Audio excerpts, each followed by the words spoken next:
Hello aspirants and welcome. Today we're going to break down a topic that is absolutely critical for your GS Paper 3 exam, India's huge ambitions for nuclear energy and, more importantly, the new law designed to make it all happen, the SHANTI Act.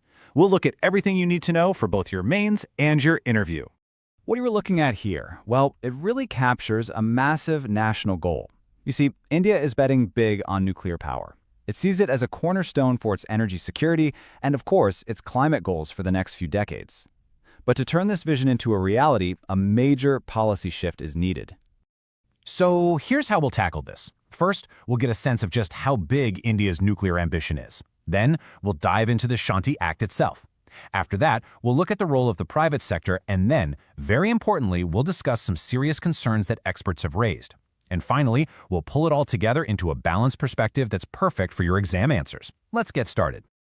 To really understand why this SHANTI Act is such a big deal, you first have to grasp the sheer scale of the challenge India has set for itself. I mean, it's a goal so huge that it basically requires a complete rethink of the current model. Okay, so where do we stand right now? As of today, India's total installed nuclear power capacity is about 8.7 gigawatts. This is our starting point, our baseline, built over decades, mostly through government efforts. Just remember that number, 8.7. Now look at this. This is the target. By 2047, India wants to have a nuclear capacity of 100 gigawatts. Just think about that for a second. That's more than a 10 times increase in just over 20 years. It's pretty clear that a massive leap like this just isn't possible without a huge injection of money and a brand new legal framework. And that, right there, brings us to the government's big plan. So how do you bridge that enormous gap between 8.7 and 100 gigawatts? Well, the government's answer is a new piece of legislation, the SHANTI Act. Now, for both your prelims and your mains, knowing this full name is absolutely non-negotiable. It's the Sustainable Harnessing and Advancement of Nuclear Energy for Transforming India Act 2025. Make sure you commit that to memory. It's one of those details that shows the examiner you've done your homework. So, what does this act actually try to do? Well, it takes a multi-pronged approach. At its heart, you can see it's all about opening the doors to private investment, but look closer.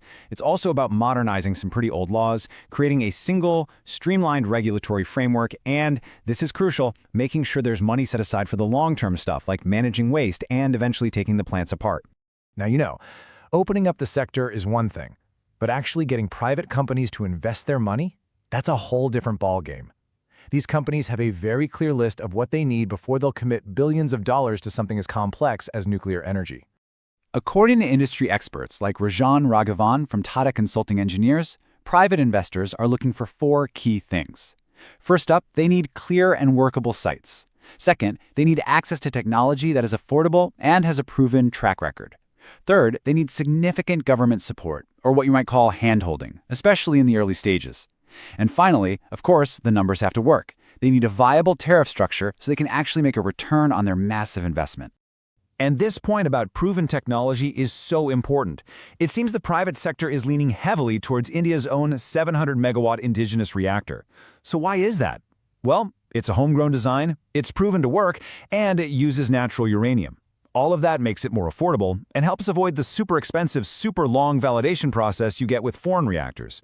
It looks like self-reliance is the name of the game for investors. The potential for growth is obviously immense. But now we have to look at the other side of the coin. And this is where former regulators and nuclear veterans are raising some very, very serious concerns. You see, this isn't just about building a power plant. It's about a commitment that lasts for generations. The core of the argument from these experts really comes down to the unique demands of nuclear safety. This is a field where there is zero room for error. And the responsibility doesn't just stop once the plant is up and running. Oh no, it's a lifetime job. D.K. Shukla, who used to be the chairman of the Atomic Energy Regulatory Board, really put his finger on this critical issue. He says that any company that runs a nuclear plant has to be able to maintain design support throughout the lifetime of the facility. Think about that. A nuclear plant can run for 30, 40, even 60 years. The operator has to have access to the original design team's expertise for that entire time. So why is this lifetime support such a big deal? Well, nuclear plants aren't like a car you just drive until it stops. They undergo mandatory, incredibly detailed safety reviews every single decade. And as technology gets better, safety upgrades have to be added. You simply cannot go in and modify a critical system without having the complete original design information and the expertise to do it safely. And let's be clear, this is a universal rule in the nuclear world. It doesn't matter if the reactor is Indian or imported from another country.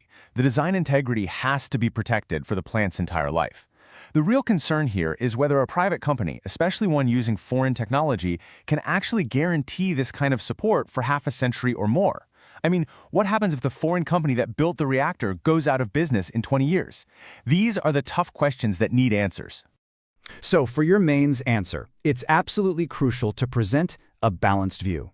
This isn't about picking a side. It's about showing the examiner that you understand both the incredible potential here and the very profound challenges. Let's try and structure this.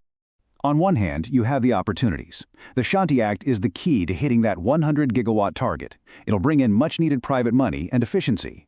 It's a bold move to modernize India's whole nuclear sector and a great chance to really champion our own indigenous tech. But you have to balance that with the challenges. The number one concern is long-term safety and regulation. The issue of lifetime design support is a major hurdle. Then you've got the huge future costs of waste management and decommissioning. And finally, there's the risk of becoming too dependent on foreign technology. This table, aspirants, is a perfect framework for your answer. So we'll leave you with this question, one that could easily be the core of an essay or a really tough interview discussion. Is private participation in nuclear energy a necessary catalyst for India's growth, or is it an unacceptable compromise on safety? Ultimately, the success of the SHANTI Act will depend entirely on how India navigates that very question.